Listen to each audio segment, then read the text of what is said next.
Hey guys, let's talk about reloading 7.62 by 25. More specifically, let's talk about the conversion it takes to use 223 brass, since I have a whole bucket of that.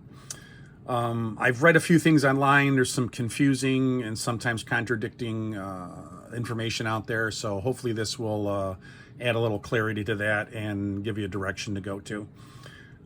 With that said, this is kind of my process in white here. I make these cards up for future reference to remind myself what worked best.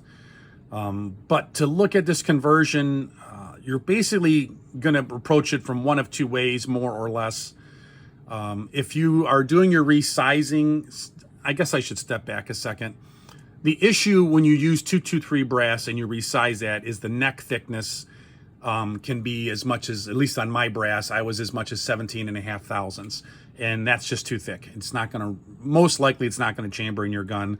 Occasionally guys said it worked fine for them. They must have much, much looser chambers than I have, or at least on a couple of guns that I tried it in. I was using a couple of CZ52s and they're pretty tight on the chamber. So that was not going to work. The factory brass I was able to get my hands on and take apart was 11 thousandths wall thickness, and 10-11 thousandths I think is where you want to be optimally. So with that said, the two different approaches is basically making your first forming with or without the expander.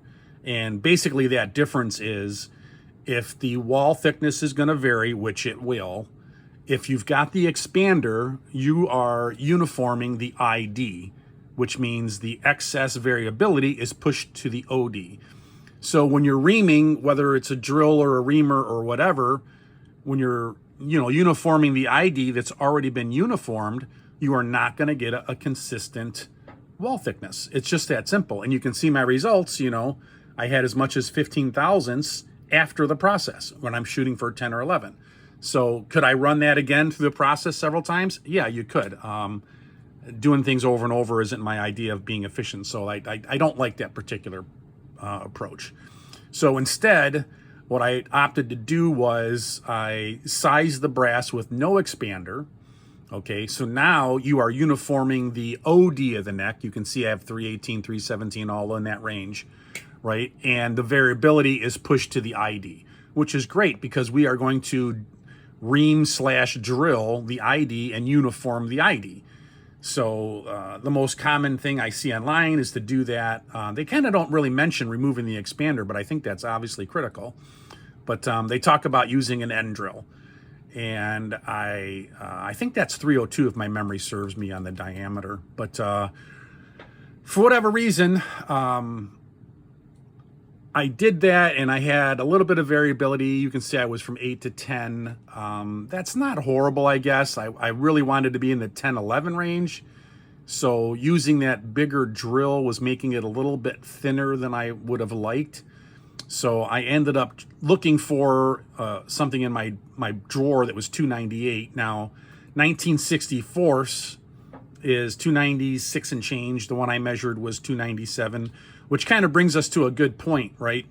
And that is simply that drill bits are not reamers. And when I say that, what I mean is they don't have the accuracy in manufacturing as a reamer would have. When a reamer says it's 312 or 312.5, that's what it is. A drill, when it says it's 5/16, depending on who made that drill bit, you can see all different kinds of variability there by several thousandths of an inch. So what you need to do if you're using a drill in a precise way like this process is you need to mic the end of that drill and see where it's at. You want to make sure that that drill is sharp. You're only taking a teeny bit of material out here, so you really want a sharp drill.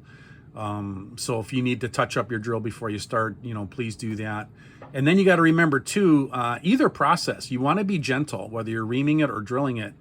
You want to go very, very low pressure, right? You don't want to be displacing any of that brass, and it's very easy to do on such a thin wall and a small diameter. So if you kind of follow those three things on drilling, sharp bit, check the size, and go easy, I think you'll have really better results if you do that. So, and you can see that here. This I started with a brand new drill bit. It was plenty sharp. And you can see I did 3 times as many samples here. I didn't do the other dimensions because I wasn't interested, but you can see I'm all in the 10, 11 thousandths range using that drill bit. So is that as good as your reamer? No, probably not. But if you go slow, you got your RPM up a little bit, it's not too shabby. It actually looks pretty nice. And, you know, the next problem that you talk about after, you know, that brass hurdle right there is the actual projectile.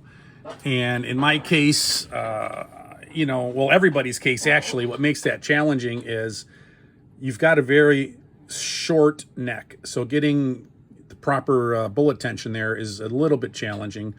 And that's, again, where you want to think about, you know, if you're using a 312 reamer, that might not be the most optimal choice, depending on the projectile you're using. You're going to go back and run that through the die again so the bullet doesn't just drop in there after you ream it, you know. Running a 308 projectile is not going to be held in there for your processing very well. So, you know, anyways, back to the bullet. The other thing to think about is, you know, guys just go, oh, here's the weight I want and here's the size I want, and that's it. But in such a round as this, where you don't have a lot of neck tension, having a crimp groove in that bullet is really, really a desirable thing. So this particular mold is a RCBS 32-077. I run it without a lot of alloy since I powder coated these, and these were dropping at 82 grains, which isn't bad. It is kind of a stubby bullet just because of the weight, more or less. But they did work. If I was running them, what was I going, about 30? Oh, 30, Jesus criminy, my mind is mush here. If I was running 1350-ish, I had no reliability issues at all. Even a little bit less, I think 1300, I was fine. But in the powder coat, I ran them as much as 1500, and I didn't have any leading in the barrel. But that's something you just got to kind of pick, you know, your size. You're going to swage these. These are going to drop at 320 powder coated, and obviously you're not going to run 320 in this barrel.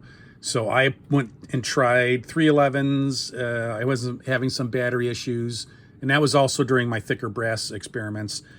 And then I ended up sizing these down to 308, and I'm going to work up from there. But at 308, they had good accuracy. I wasn't letting, you know, it's just another option. So the other thing to think about, too, is the RCBS 30-115, that carbine mold. And I'm going to take one of those molds. I've got one coming. I'm going to take one of those and mill off 100 thousandths or so. Try and get that bullet, maybe a little bit more than 100.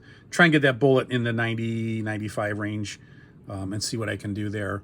But I think RBS had another mold. It's oh my gosh, I can't remember, but it's like a 85 grain, which would be ideal, but naturally it's discontinued. So you're not going to do a lot there. But yeah, I would just strongly suggest you know, getting a projectile with a crimp groove. I think that'll save you a lot of grief, especially if you're just starting out. A lot of guys are using the Lee factory crimp die. Honestly, the one I had, it actually gave me more trouble than it was worth. It doesn't have a lot of depth on the crimp, and not by depth I mean in this direction, you know, width of it. It's very narrow crimp. Now you can adjust that, and I did, but in all honesty, it was just more trouble than it was worth, and I had no problems running the RCBS dies. A lot of guys say that some of the other dies will give them trouble. I had no issues whatsoever. So I am a RCBS fan, especially on these dies. I recommend that. I recommend the crimp groove. I recommend running it through the die without the expander, and then running it, you know, secondarily again with the expander. And I think if you follow those kind of tips there, you'll find out that all the hoopla about this being a difficult round to reload is really not near as much as they say it is. But anyways, guys, once I get that other mold, I'll shoot another video and update you, and we'll go from there. Until then, see ya.